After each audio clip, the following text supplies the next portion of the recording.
Good evening everyone, स्वागत है आप सभी का अपने यूट्यूब चैनल मेडिको डिटेक्टिव पर। कैसे हैं आप लोग। तो आज की वीडियो में हम लोग देखने वाले हैं एएनएम फर्स्ट ईयर का प्राइमरी हेल्थ नर्सिंग सब्जेक्ट में unit first concept of disease का फुल नोट्स। ठीक है, तो आप लोग वीडियो को अंत तक ज़रूर देखिएगा बिना स्किप किए हुए, ताकि आपको अच्छे से समझ में आ जाए। अगर आप लोग को इसी तरीके से और भी चैप्टर्स पढ़ना है तो आप एएनएम फर्स्ट ईयर का बैच ले सकते हैं। इसका एडमिशन जो है ओपन हो चुका है, जिसका फुल कोर्स सिर्फ 599 में मिल जाएगा आपको। लेकिन अभी स्पेशल ऑफर है जिसमें 449 में ही आपको फुल कोर्स मिलेगा। तो आज ही आप ज्वाइन कर लीजिए। उसमें आपको मिलेगा live classes, notes PDF with diagram, live test and mock test, 1500 plus important MCQ और डेमो क्लास तो आप यूट्यूब पे देख ही रहे हैं। बाकी आपको और भी चीज़ें की जानकारी लेनी है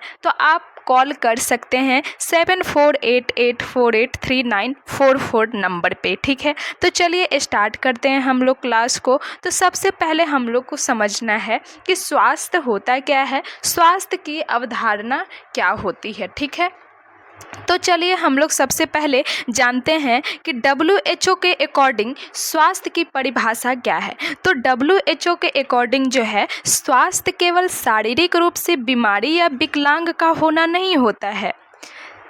स्वास्थ्य जो होता है केवल शारीरिक रूप से बीमारी या विकलांग का होना नहीं होता है, बल्कि इसके और भी आयाम होते हैं, जैसे कि शारीरिक स्वास्थ्य, मानसिक स्वास्थ्य और सामाजिक स्वास्थ्य। यानी कि शारीरिक रूप से भी आप पूरी तरीके से स्वस्थ होनी चाहिए, मानसिक रूप से भी और सामाजिक रूप से भी। यानी कि शारीरिक, मानसिक और सामाजिक रूप से अगर आप ठीक हैं तभी आप पूर्ण रूप से स्वस्थ कहलाएंगे। ठीक है, शारीरिक स्वास्थ्य का मतलब है कि शरीर के सभी अंगों का ठीक से काम करना। मानसिक स्वास्थ्य का मतलब है कि तनाव मुक्त होनी चाहिए, मानसिक रूप से संतुलित और निर्णय लेने में सक्षम। उसके बाद सामाजिक स्वास्थ्य का मतलब है समाज और परिवार के साथ अच्छे संबंध व तालमेल रखना। अगर आपका शारीरिक, मानसिक, सामाजिक रूप से पूर्ण तरीके से ठीक है तो WHO के अकॉर्डिंग आप जो है स्वस्थ कहलाएंगे। ठीक है, अब हम लोग बात करते हैं कि रोग क्या होती है। वो तो स्वास्थ्य थी, अब रोग क्या होती है। तो रोग की परिभाषा यहाँ पे दिया हुआ है कि जब शरीर या उसके किसी अंग की सामान्य शारीरिक या मनोवैज्ञानिक कार्य प्रणाली में कोई बाधा उत्पन्न होती है, जिससे शरीर की सामान्य स्थिति जो है बिगड़ जाती है। क्या होती है? सामान्य स्थिति जो है बिगड़ जाती है और विशिष्ट लक्षण प्रकट होने लगते हैं, उसे ही रोग कहते हैं। ठीक है, तो डिजीज का मतलब क्या होता है? Dish plus is. डिस का अर्थ है कमी या अभाव। डिस का मतलब यहाँ पे क्या है? कमी या अभाव। और इज का मतलब है आराम, यानी कि कमी और अभाव और आराम, यानी कि शरीर के आराम या सामान्य अवस्था में बाधा जो होती है उसी को रोग कहते हैं। अब सामान्य भाषा में समझ गए होंगे कि रोग क्या है। तो शरीर के आराम या सामान्य अवस्था में बाधा ही रोग कहलाती है। ठीक है, और अगर आपको परिभाषा लिखना हो तो आप लिख सकते हैं कि जब शरीर या उसके किसी अंग की सामान्य शारीरिक, मनोवैज्ञानिक कार्य प्रणाली में कोई बाधा उत्पन्न होती है, जिससे शरीर की सामान्य स्थिति बिगड़ जाती है और विशिष्ट लक्षण प्रकट होने लगते हैं, उसे ही रोग कहते हैं।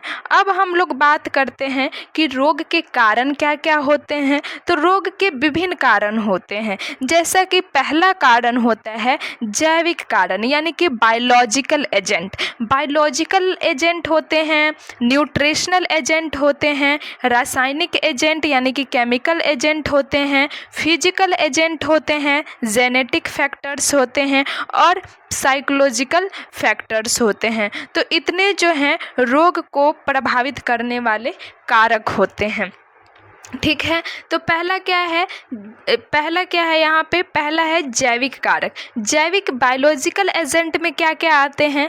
तो ये जो है सूक्ष्म जीव जो संक्रमण फैलाते हैं, जैसे कि बैक्टीरिया के कारण कौन कौन सा रोग हो जाता है? तो टीबी हो जाता है, टेटनस हो जाता है। वायरस के कारण कौन कौन सा रोग हो जाता है? जैसे अभी जो कोविड-19 आया था, चेचक हो जाता है। उसके बाद कवक के कारण दाद, खाज, खुजली हो जाता है। फिर प्रोटोजोआ के कारण जो है मलेरिया हो जाता है, और परजीवी के कारण कृमि हो जाता है। तो बायोलॉजिकल एजेंट समझ गए आप लोग, जो कि सूक्ष्म जीव जो कि संक्रमण फैलाते हैं। जैसे क्या हो जाएगा? बैक्टीरिया, वायरस, कवक, प्रोटोजोआ, परजीवी। बैक्टीरिया के कारण टीबी, टेटनस, वायरस के कारण कोविड-19 चेचक, कवक के कारण दाद, प्रोटोजोआ के कारण मलेरिया और परजीवी के कारण कृमि होता है। अब बात करते हैं पोषण संबंधी कारक कौन कौन से होते हैं जो रोग को प्रभावित करते हैं। न्यूट्रिशनल एजेंट कौन सा होते हैं? तो न्यूट्रिशनल एजेंट में होता है जैसे आहार में संतुलन की कमी हो जाती है, बैलेंस की कमी हो जाती है। कुपोषण से होने वाले रोग जैसे कि प्रोटीन की कमी से कौन सा रोग होता है? सबको पता होगा, क्वाशियोरकोड। और प्रोटीन प्लस एनर्जी से कौन सा रोग होता है? तो वो होता है माराशमस। और विटामिन की कमी से रतौंधी हो जाती है, जैसे कि विटामिन ए की कमी से रतौंधी हो जाती है। विटामिन सी की कमी से जो है स्कर्वी नामक रोग हो जाती है। और विटामिन डी से कौन सा हो जाती है? रिकेट्स और ऑस्टियोमलेशिया हो जाती है। ठीक है। उसके बाद अब तीसरा है केमिकल एजेंट।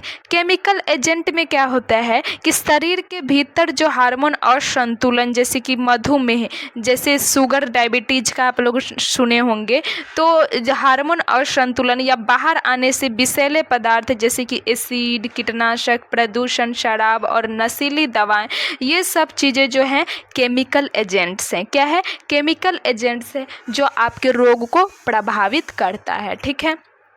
अब बात करते हैं हम लोग फिजिकल एजेंट की, कि फिजिकल एजेंट कौन कौन से होते हैं जो रोग को प्रभावित करते हैं। तो पर्यावरण व कार्यस्थल से जुड़े भौतिक कारण, जैसे कि अत्यधिक गर्मी या ठंड, रेडियो एक्टिव किरणें, वायुमंडलीय दबाव में बदलाव और विद्युत आघात जो होता है वो हो जाता है फिजिकल एजेंट। जैसे कि आप लोग देखते होंगे कि मौसम के अकॉर्डिंग जो है लोगों को बुखार, सर्दी, जुकाम होती रहती है, कि अभी अचानक से ठंड मौसम हुआ तो किसी को सर्दी गर्मी ये जुकाम, बुखार, सर दर्द होने लगेगा। फिर जैसे ही गर्मी आएगा अचानक से, तो फिर उसमें भी कई लोगों को ये सर्दी, बुखार होने लगती है। ठीक है। उसके बाद विद्युत आघात यानी कि इलेक्ट्रिक शॉक, ये सब क्या है? फिजिकल एजेंट है। फिजिकल एजेंट है, रोग के कारण है ये सब। उसके बाद जेनेटिक फैक्टर की बात करें तो जीन या गुणसूत्रों में दोष के कारण जो है माता पिता से बच्चों में आने वाले रोग, जेनेटिक फैक्टर्स भी होते हैं रोग के कारण, कि जो जीन या गुणसूत्र से माता पिता के द्वारा आते हैं और बच्चों में प्रवेश कर जाते हैं। जैसे कौन कौन से रोग? तो जैसे हीमोफीलिया हो गया, खून का जमना। दूसरा है सिकल सेल एनीमिया और थैलेसीमिया हो जाता है। उसके बाद बात करते हैं साइकोलॉजिकल फैक्टर्स की। मानसिक और सामाजिक कारण भी रोग के कारण होते। जी हाँ, बिल्कुल होते हैं। लगातार मानसिक तनाव, चिंता, डिप्रेशन और सामाजिक आर्थिक तंगी भी कई शारीरिक रोगों का कारण बनते हैं। जैसे कि high blood pressure. High blood pressure किसको हो जाता है? जैसे डिप्रेशन में रहेंगे, एंजाइटी में रहेंगे, तो क्या होगा कि हाई ब्लड प्रेशर जैसे रोग हो जाते हैं, डायबिटीज जैसे रोग हो जाते हैं। तो समझ में आ गया कि इतने सारे जो फैक्टर्स हैं रोग के कारण होते हैं। कौन कौन सा होता है? तो पहला है बायोलॉजिकल एजेंट, दूसरा है न्यूट्रिशनल एजेंट, तीसरा है केमिकल एजेंट, चौथा है फिजिकल एजेंट, पांचवा है जेनेटिक फैक्टर्स और छठा है साइकोलॉजिकल फैक्टर्स। तो समझ गए इतना। अब बात करते हैं एपिडेमियोलॉजिकल ट्रायड, यानी कि रोग का त्रिकोण समझेंगे हम लोग यहाँ पे। ठीक है। तो रोग के त्रिकोण को समझने के लिए जो है पहले तीनों को हम लोग समझ लेते हैं, कि इसमें रोग के त्रिकोण में एजेंट आता है, होस्ट आता है और पर्यावरण होते हैं। ठीक है। ये एपिडेमियोलॉजिकल ट्रायड एक सिद्धांत होता है। क्या होता है? एक सिद्धांत होता है। इस सिद्धांत के अनुसार जो है प्रत्येक बीमारी में मुख्य रूप से 3 प्रकार के कारकों का योगदान होता है। वो तीनों कारक कौन कौन सा है? एजेंट, होस्ट और पर्यावरण। इसी कारण से इसे एपिडेमियोलॉजिकल ट्रायड कहा जाता है, क्योंकि ये तीनों का इसमें एक योगदान होता है। ठीक है, तो यहाँ पे देखते हैं हम लोग ये तीनों का क्या क्या योगदान है। तो सबसे पहले एक तो हम लोग त्रिकोण बना लेते हैं। त्रिकोण मतलब ट्रायंगुलर शेप। ठीक है, ट्रायंगुलर शेप यहाँ पे बना लिए। ठीक है, तो पहला हम लोग देखते हैं कि ये क्या है? एजेंट है। ये क्या है? एजेंट है। ठीक है,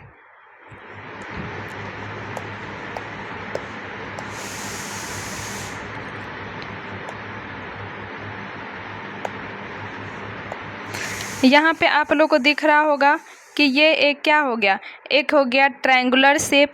यहाँ पे ये एजेंट है। क्या है? एजेंट है। अब दूसरा क्या था? इन्वायरमेंट। दूसरा क्या था? इन्वायरमेंट। तो दूसरा हो गया इन्वायरमेंट। ठीक है, और तीसरा क्या है? होस्ट। तीसरा क्या है? होस्ट हो गया ये। ठीक है, अब ये तीनों को हम लोग समझेंगे कि एजेंट क्या होता है। यह वह सूक्ष्म जीव व जैविक रासायनिक तत्व होता है जो बीमारी उत्पन्न करता है। ये एजेंट क्या करता है? बीमारी उत्पन्न करता है। एजेंट क्या करता है? बीमारी उत्पन्न करता है। जैसे कौन कौन सा बीमारी? तो मलेरिया, परजीवी, कोरोना वायरस, ये बीमारी उत्पन्न करेंगे। ठीक है, और होस्ट क्या करेंगे कि वह मनुष्य या जीव जिसके शरीर में एजेंट प्रवेश करता है और रोग विकसित होता है। यानी कि एजेंट का काम क्या है? कि बीमारी उत्पन्न करना। होस्ट का काम क्या है? कि उस रोग को विकसित करना, यानी कि डेवलप करना। और पर्यावरण का काम क्या है? कि बाहरी परिस्थितियां जैसे कि हवा, पानी, तापमान, भीड़ भाड़ और स्वच्छता, जो कि एजेंट और होस्ट के बीच के संपर्क को बढ़ा देता है। बताइए, पर्यावरण इतना अच्छा पानी देता है, हवा देता है, और इन दोनों के बीच का जो रिलेशन है वो एकदम बढ़ा देता है, और रोग क्या होता है? बढ़ते जाता है। तो एजेंट का काम क्या है? बीमारी उत्पन्न करना। होस्ट का काम क्या है? होस्ट का काम क्या है?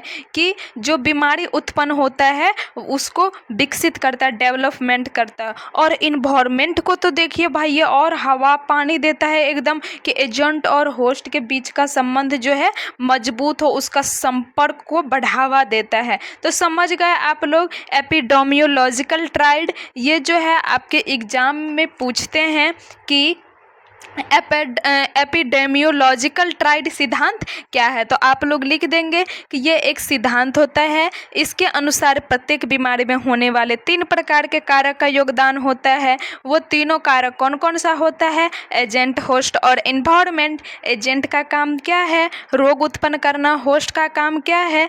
उसको विकसित करना। और इन्वायरमेंट क्या करता है? एकदम पर्यावरण से शुद्ध हवा पानी ला करके देता है। एजेंट और होस्ट के संपर्क को बढ़ावा देता है। तो इतना समझ में आ गया। अब बात करते हैं रोग का प्राकृतिक इतिहास, यानी कि natural history of disease. Natural history of disease में सबसे पहले हम लोग देखेंगे रोगपूर्ण अवस्था। क्या देखेंगे? रोगपूर्ण अवस्था देखेंगे। ठीक है, रोगपूर्ण अवस्था में देखेंगे कि यह वह चरण होता है जब रोग अभी शरीर के अंदर प्रवेश नहीं किया है, लेकिन पर्यावरण में रोग के कारक और अनुकूल परिस्थितियां मौजूद होती है। तो इस अवस्था में जो है व्यक्ति स्वस्थ प्रतीत होता है। यह चरण बीमारी से बचाव यानी कि प्राइमरी प्रिवेंशन और स्वास्थ्य शिक्षा देने का सबसे अच्छा समय यही होता है। एग्जाम्पल में जैसे क्या है? मलेरिया के मच्छर और गंदा पानी के आसपास मौजूद होना, लेकिन अभी व्यक्ति को मलेरिया ना होना, यानी कि रोग के पूर्व अवस्था, यानी कि हो सकता है उसको मलेरिया, जैसे कि वह रह रहा है पानी, गंदा पानी के आसपास रह रहा है, तो उस व्यक्ति को हेल्थ एजुकेशन देना है कि आपको मलेरिया हो सकता है। ठीक है, तो वही है रोग पूर्व अवस्था। उसके बाद अब बात करते हैं रोग का प्राकृतिक इतिहास, यानी कि पैथोजेनेसिस पीरियड क्या होता है। तो पैथोजेनेसिस पीरियड में होता है कि जब रोग के कारक मानव शरीर में प्रवेश कर जाते हैं और अंदरूनी बदलाव शुरू होने लगता है। जब रोग का कारक क्या करेगा? मानव शरीर में प्रवेश कर जाएगा तो अंदरूनी चेंजेज आएंगे ही जैसे पहला इनक्यूबेशन पीरियड आ जाएगा कि संक्रमण के शरीर में घुसने से लेकर पहला लक्षण दिखने तक का समय क्या कहलाता है, इनक्यूबेशन पीरियड कहलाता है। दूसरा है प्रारंभिक लक्षण यानी कि अर्ली साइन दिखेगा, सुस्ती, हल्का बुखार, बदन दर्द दिखेगा।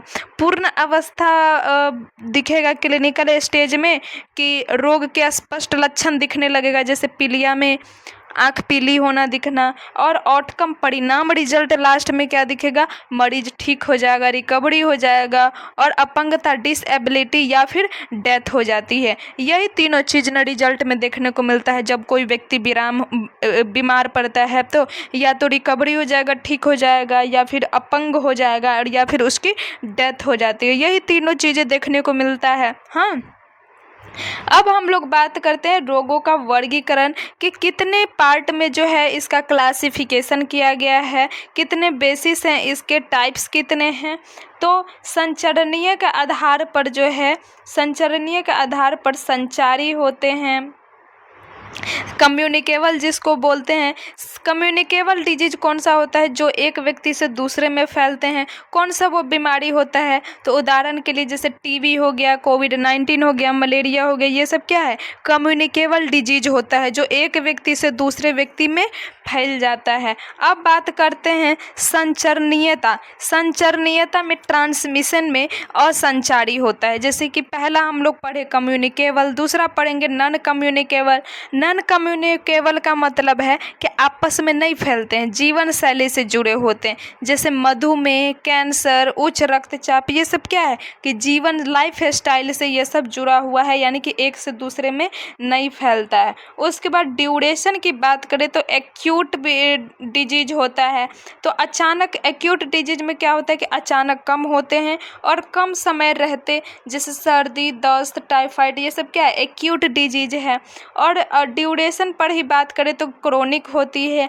क्रोनिक डिजीज में क्या होता है कि धीरे धीरे शुरू होकर लंबे समय तक वो डिजीज रहता है, जैसे क्या गठिया, दमा, टीबी, ये सब धीरे धीरे होगा लेकिन बहुत लंबे समय तक रहता है ये बीमारी सब। ठीक है, अब बात करते हैं रोग की रोकथाम कैसे करें, इसके लेवल्स ऑफ प्रिवेंशन कैसे होते हैं। तो इसके लेवल्स ऑफ प्रिवेंशन जो है 3 तरह के होते हैं। पहला है प्राथमिक रोकथाम, दूसरा है द्वितीयक रोकथाम, तीसरा है तृतीयक रोकथाम।